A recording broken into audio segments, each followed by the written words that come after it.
Salut à tous, ça fait un petit bout de temps que j'ai pas fait de vidéo. Euh, je voudrais m'adresser à deux catégories de personnes et je me suis dit que j'allais faire deux vidéos différentes, mais comme j'ai tellement de difficultés à télécharger les vidéos que je fais, je pense que je vais synthétiser en une seule. En fait, je voulais m'adresser aux Bretons et aux chômeurs. Alors, je vais commencer par les Bretons parce que d'abord je suis un vrai Breton de cœur, même si je ne réside pas en Bretagne. Je l'ai pas mal parcouru. J'y ai vécu quand j'étais plus jeune dans le sud-Bretagne, du côté de Saint-Nazaire. Et oui, je considère que la Loire-Atlantique, ça fait bien partie de la Bretagne. Historiquement, en tout cas, le château de la Duchesse Anne à Nantes, pour moi, ça me parle.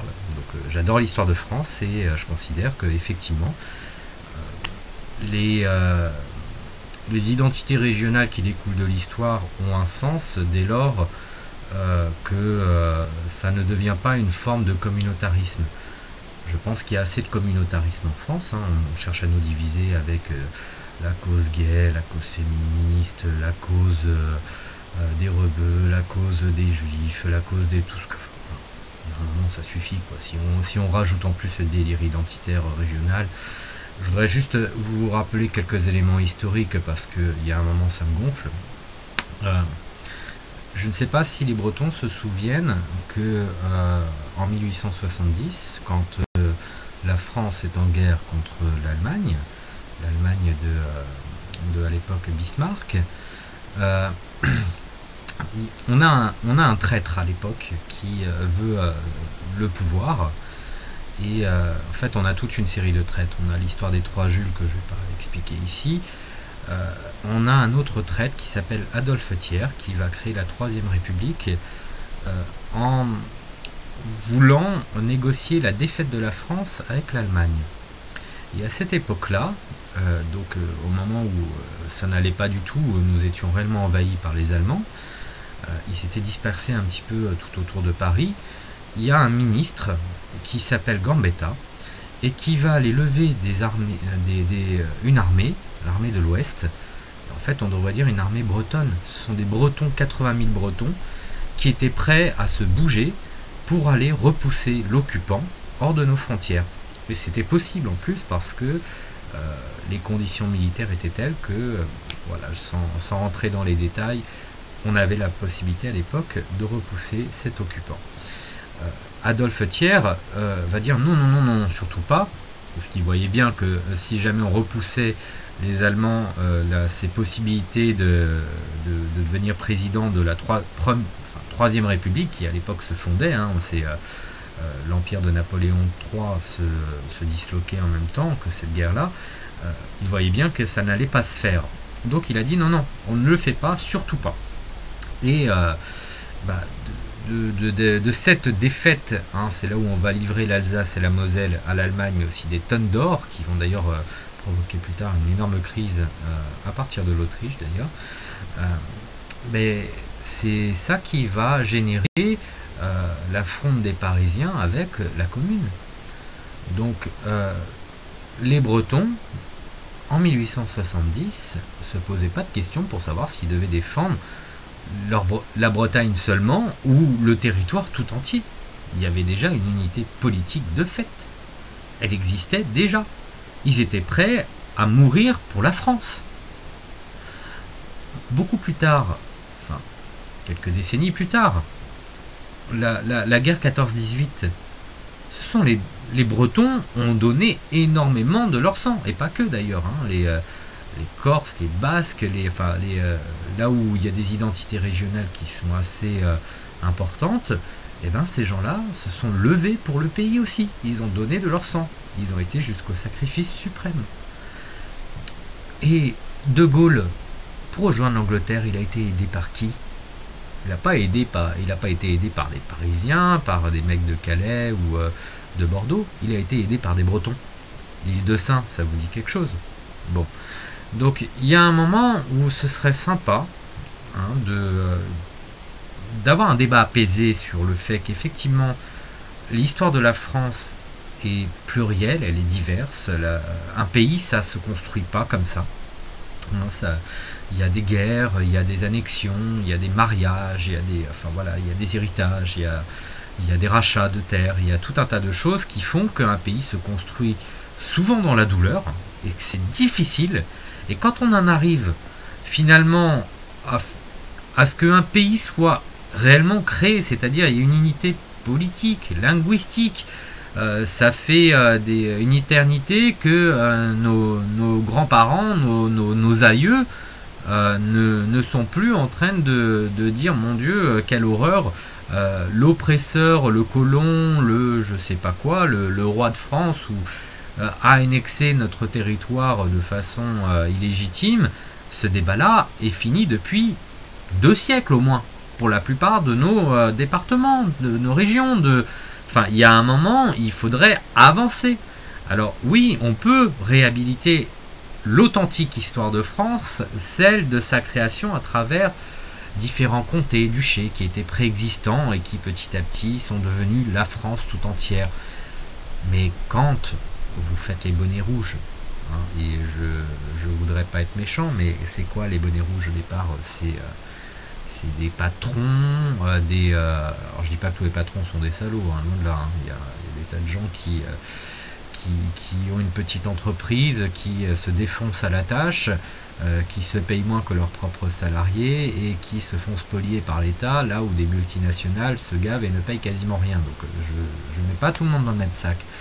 Mais chez les bonnets rouges, c'est quoi qu'on a? C'est des éleveurs porcins, des mecs qui polluent en général, de la FNSEA, des patrons de grosses PME, des gens qui en fait ont des intérêts qui n'en ont à la base rien à foutre fondamentalement de la Bretagne, qui défendent des intérêts bien complètement différents, personnels, hein, qui sont corporatifs, et vous les suivez.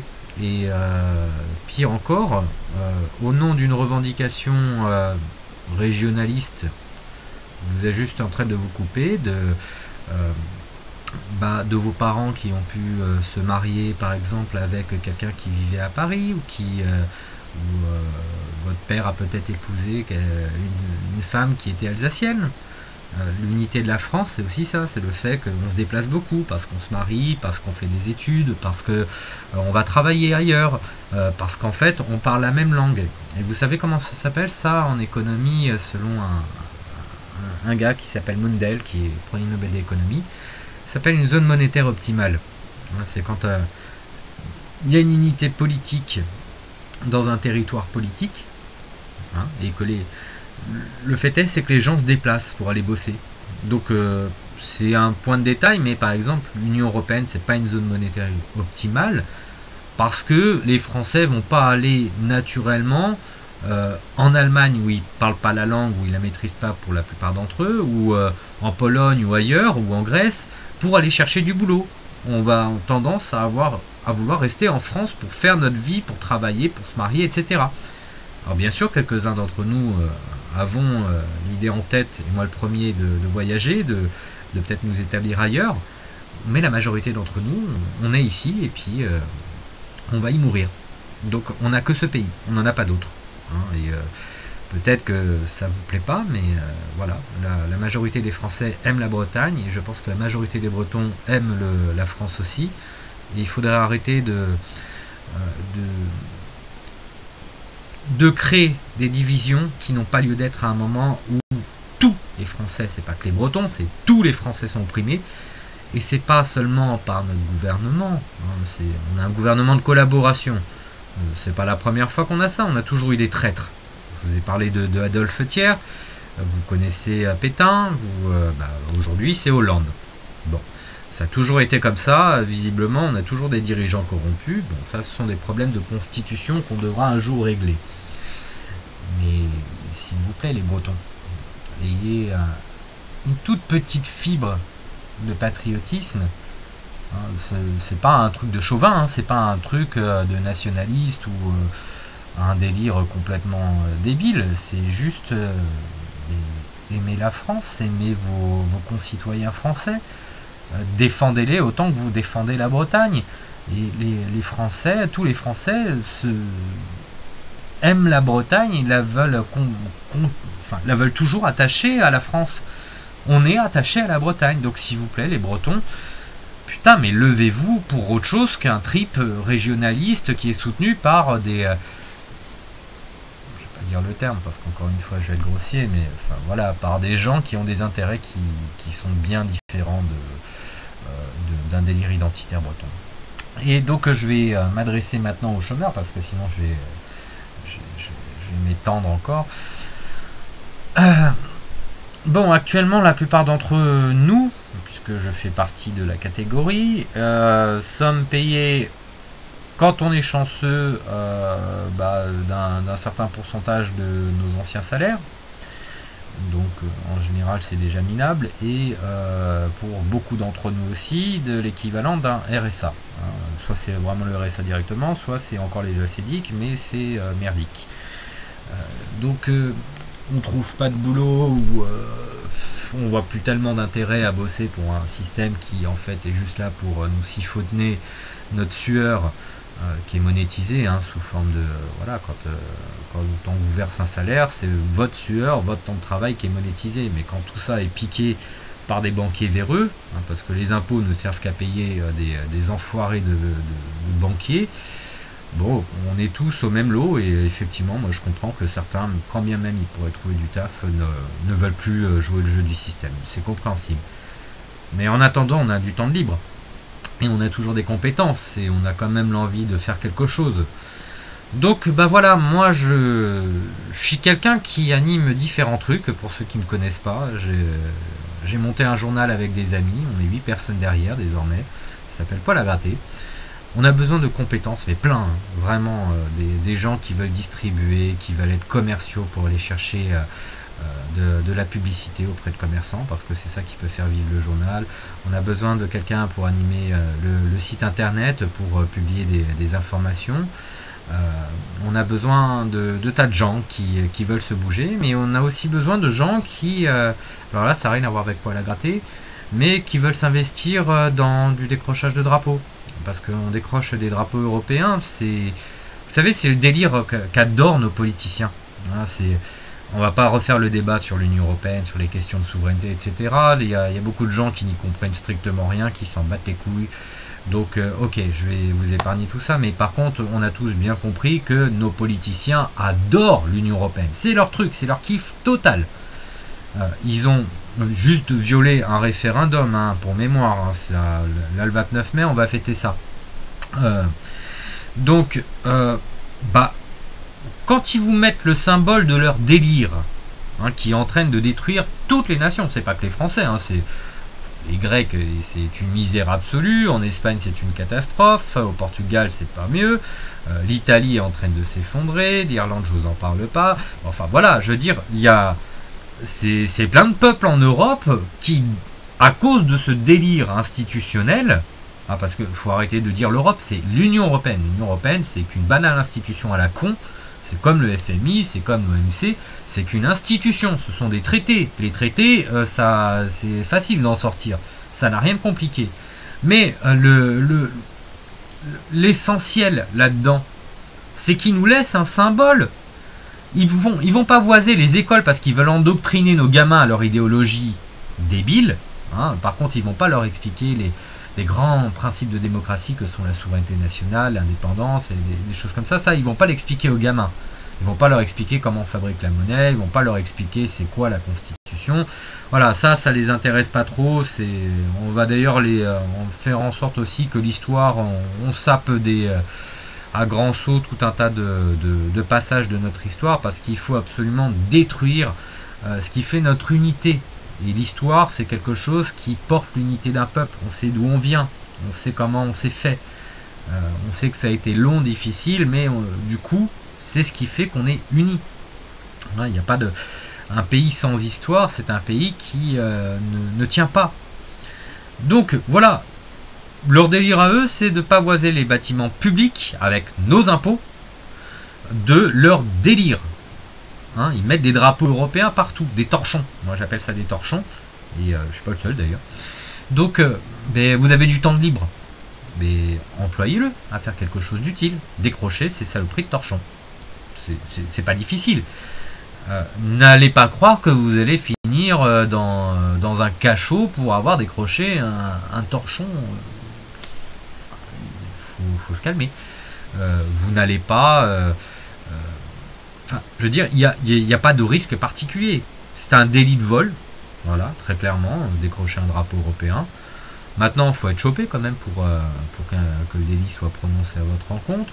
Et puis il y a tout un tas de procédures, c'est long, ça vaut une amende qui peut être contestée, qui peut nous amener justement à légitimer notre action devant un tribunal. Et quand bien même le tribunal nous dira non, mais là actuellement on est en train de finaliser le montage d'une association. En fait elle est déjà montée, mais on va monter le compte bancaire pour pouvoir faire des adhésions. Et le but c'est de nous défendre avec ces cotisations, puisque ça pourra payer les avocats, les frais de procédure, etc. Mais tous ceux qui décrocheront des drapeaux, pour le coup, seront défendus, et c'est l'objectif. Mais voilà, vous avez du temps de libre. Alors, chômeurs, faites quelque chose. Vous avez du temps de libre aussi pour aller militer. Bon, ok, vous pouvez distribuer un journal, vous pouvez distribuer des tracts, coller des affiches. Bon, c'est le b.a.-ba, hein. C'est vraiment le b.a.-ba du militantisme, mais c'est pas sur Facebook, le militantisme. Le fait d'avertir la population qu'il y a un grave souci et qu'il va falloir faire quelque chose, on est des millions de chômeurs, on est des millions, on a du temps libre, on peut faire que ça. Donc, moi j'appelle les chômeurs à se bouger, hein, à donner de leur temps, de leurs compétences dans des tas de projets résistants. Pas des projets résistants pour nous ostraciser, parce que j'ai rien contre les gens qui vont par exemple faire des délires autonomistes, écolo, cool, avec on appelle ça des habitats autogérés, où on a de la permaculture, des choses comme ça. C'est très bien, en fait, c'est même l'avenir, c'est ce qu'il faudra vraiment instituer directement. Mais là, c'est plus une mesure de sauvegarde personnelle et de ses proches, à la rigueur, mais c'est pas défendre un pays, c'est pas lutter contre le système, c'est en fait répondre aux symptômes du système pour essayer de survivre, mais ça n'est pas mettre un terme à ce qui génère les problèmes de façon générale. Donc il faut qu'on se batte, on n'a pas le choix, et certains considèrent encore que la voie des partis politiques est celle qui peut nous sauver, que le système électoral, bon, on peut encore attendre gentiment 2017.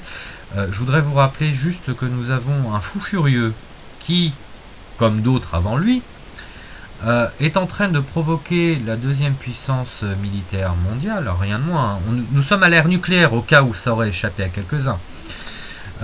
C'est un pays ami. En 1905, la Russie, on chantait la Marseillaise en Russie. Je ne sais pas si... Enfin, certains l'apprennent peut-être, mais c'est vrai. La Russie a énormément donné de son sang durant les 2 dernières guerres mondiales. Elle était notre allié. Donc aujourd'hui, c'est plus notre allié. Notre allié, c'est plutôt les États-Unis. Vous savez, ce pays qui nous espionne sans vergogne. Hein, ça, c'est un allié, un vrai. Nos télécommunications, par millions de données, sont espionnées. Pas de souci. On a Obama qui aboie constamment ses ordres à l'autre cruche, là, le collabo Hollande, voilà. Hein, j'oublie son nom tellement il est insignifiant ce mec-là, mais le laquais des États-Unis, là, il reçoit ses ordres d'Obama pour ne pas vendre les Mistral, hein, pour ne pas les livrer, c'est-à-dire qu'ils sont déjà vendus, mais voilà. Bon, ça, en droit pénal, ça s'appelle un crime d'intelligence avec des puissances étrangères. C'est la haute trahison. C'est du pénal, c'est pas une décision politique, c'est une haute trahison en droit pénal. Donc ce mec-là, on va pas attendre une élection où il va y avoir des tas de partis politiques qui vont encore diviser la nation, parce qu'on va voir le PS, l'UMP, le Front de gauche, le Front National, et puis tous les autres en fait, voilà. Et on va tous disperser nos suffrages pour ceux qui votent encore, hein, pour savoir... pour en fait finalement avoir encore l'UMP très probablement avec certainement Juppé, puisque Sarkozy n'a aucune chance de fédérer, c'est une évidence. Mais voilà, on sait très bien où on va. Il faut arrêter de croire que le grand soir sera électoral et que ça va se passer en 2017. Et on n'a pas le temps, très honnêtement. Enfin, je veux dire, quand on est en train de... je sais pas, j'ai l'impression d'être marginal ou de passer pour un fou ou de l'être vraiment, mais quand je dis qu'ils nous mènent à la guerre, c'est sérieux. On ne sait pas à quel moment ça peut arriver, mais ça peut tomber à tout instant. Donc, pareil, les crises financières, je veux dire, là on est dans des tas de bulles qui vont exploser, ça va être encore des drames sociaux pas possibles, ça va être encore des privations de liberté, enfin on voit bien que tout recule, niveau social, niveau démocratique, niveau tout. Les choses ne font que s'empirer. Et il y a des gens qui disent oh, on va attendre 2017. Non mais faut... Réveille là, faut se réveiller. Donc voilà, si vous êtes chômeur, ce serait cool que vous bougiez pour ce pays parce que vous avez du temps libre et vous avez que ça à foutre. Je suis chômeur, hein, donc je peux me permettre de donner, voilà, de donner une petite leçon là-dessus, mais bon, je suis chômeur, donc je le fais. Et honnêtement, c'est cool. Et voilà, et si vous êtes breton, par pitié, aimez un peu votre pays. Les Français veulent que la Bretagne reste française, et la majorité des Bretons, je le sais très bien, aiment la France, quoi. Donc arrêtez avec votre délire comment on appelle ça, des bonnets rouges. Méfiez-vous de qui sont derrière ces gens-là, et puis dites-vous bien que vous êtes en train de faire le jeu de ceux qui cherchent à nous diviser. Et vous savez très bien que pour bien régner, il faut diviser, c'est connu. Hein, il y a un adage qui est derrière ça. Donc, écoutez, moi je serais ravi si je devais apprendre quelques jours après la publication de cette vidéo qu'il y a plein de drapeaux, de torchons européens, je ne vais pas les appeler drapeaux, des torchons européens qui sont décrochés en Bretagne. Parce que vous bougez pas beaucoup en Bretagne là-dessus, alors que partout en France, là, il y a eu... on est presque à 200 drapeaux de décrochés partout en France, et la Bretagne, ça bouge pas. À part quelques Nantais qui ont fait quelque chose. Mais voilà. Donc breton, je vous attends. Je voudrais voir un petit peu si vous êtes capable de sortir un petit peu de votre délire uniquement régionaliste, si vous êtes capable de vous battre un peu pour votre pays, pour vos concitoyens, pour vos enfants, pour vos femmes, vos familles, vos amis. Hein, et qu'ils soient bretons ou pas bretons, qu'ils soient d'ailleurs français ou pas français, parce que le problème n'est pas que français pour le coup. Voilà, je vous attends là-dessus, et puis chômeur, n'hésitez pas à me contacter, il y a plein de choses à faire. Moi je suis pas un politicien, hein, j'ai pas un costard cravate, je prétends à rien, j'ai pas l'intention de prétendre à un mandat ou de... Enfin voilà, je m'en fous complètement, moi. Je suis pas du tout dans ce délire. Mais par contre, voilà, je suis un activiste, un bon bourrin là-dessus. Et écoutez, j'ai développé quelques idées qui valent ce qu'elles valent, mais en tout cas, ça fait dire quelques personnes, ça fait bouger en France. On est un certain nombre de décrocheurs, je dirais quelques dizaines. On est il y a plus de 200 tampons qui ont été distribués en France pour franciser nos billets de banque, c'est-à-dire c'est un tampon où il y a marqué franc tout bêtement avec des effigies. Ce sont des symboles, hein. Les symboles de notre unité politique sont tout bêtement, c'est très con, hein, mais il n'y a pas besoin d'inventer quoi que ce soit. Nous avons un drapeau tricolore, il est moche, mais c'est notre drapeau. Bon, autant le réhabiliter. C'est pas du nationalisme, je veux dire, est-ce qu'on emmerde les Américains quand ils mettent des drapeaux partout chez eux? Eux sont impérialistes, mais on les fait pas chier avec ça. Les Islandais, les Norvégiens, les Suisses est-ce qu'on dit qu'ils sont nationalistes? Et pourtant ils sont pas dans l'Union Européenne. Bon, voilà, donc il faut réhabiliter des symboles d'unité nationale que sont le drapeau tricolore, que sont le franc. Le franc est un symbole d'unité nationale, c'est d'ailleurs pour ça qu'ils ont fait l'euro, c'est parce qu'on devait palper constamment l'Union Européenne dans les mains et être bien certain que le projet était irréversible. Enfin, c'est ce qu'ils croyaient, parce que leur délire va forcément partir en autre boudin, on le sait tous, sauf qu'il vaudrait mieux que ce soit nous qui reprenions la main en chassant d'abord, pour commencer, les traîtres.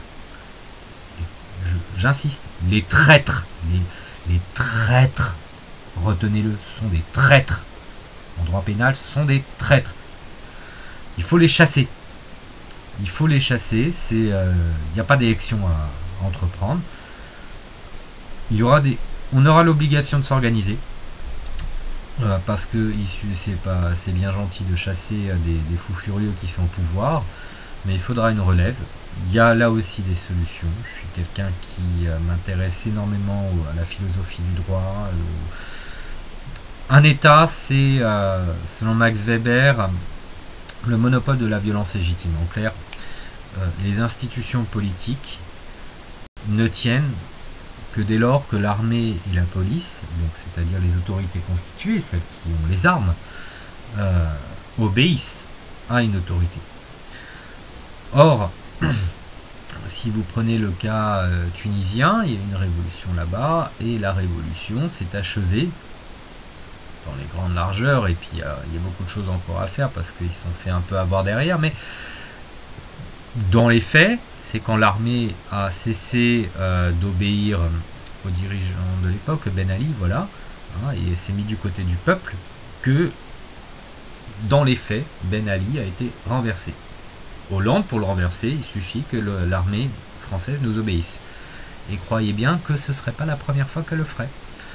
Napoléon Bonaparte a mis fin à la Révolution française parce que il était militaire. Durant toutes les crises, en fait, ce sont les militaires français qui, en général, sont revenus par la petite porte. Ils n'ont pas forcément pris le pouvoir politique à proprement parler, mais en tout cas, ont évincé ce que De Gaulle appelait des autorités de fait, en parlant du régime de Vichy, pour accorder le pouvoir à une autorité légitime, qui étaient les nouvelles autorités politiques portées par les insurgés, les révolutionnaires ou les résistants, en fonction des époques. Quoi qu'il arrive, c'est des choses qui peuvent se faire, ça nécessitera qu'on organise tous ensemble des référendums, ça signe.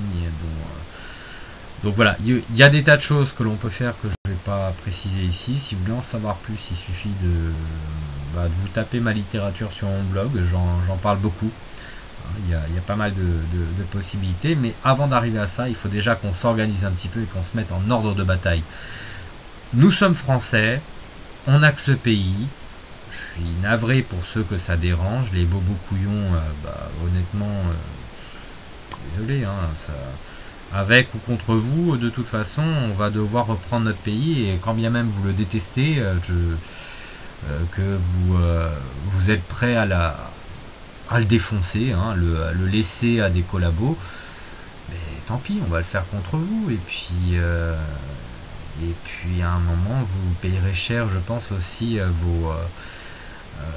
votre abandon, votre collaboration effective. Vous êtes les collabos de notre époque. Pétain, le régime de Vichy, ils avaient aussi des soutiens. Et ben vous êtes ce que j'appelle les bobos couillons. Hein, je dis pas que les gens de gauche, en général, sont dans cette catégorie-là, mais il y a des extrémistes à gauche qui sont clairement les meilleurs soutiens de ce gouvernement de collaboration. Alors à droite aussi, il y en a. Hein. N'imaginez pas qu'à droite, il soit parfait. Moi, je m'en fous, droite ou gauche. Mais ce que je vois, c'est qu'à gauche, il y a une majorité de gens qui n'ont pas l'air de bien saisir des questions essentielles de démocratie que sont l'indépendance et la souveraineté nationale. Donc, vous nous trahissez. Ça se fera sans doute sans vous, sauf si vous remettez un petit peu en cause vos schémas mentaux et votre réflexion intellectuelle, que vous lisez un petit peu, et que vous souhaitez combattre avec nous. Mais à un moment, il va falloir faire un choix. Donc choisissez votre camp, comme camarade, comme on dit. Hein. Et voilà, pour tous les Français, pour tous les Bretons, pour tous les Corses, et puis pour les chômeurs, comme je disais, joignez-vous à la lutte. À bientôt.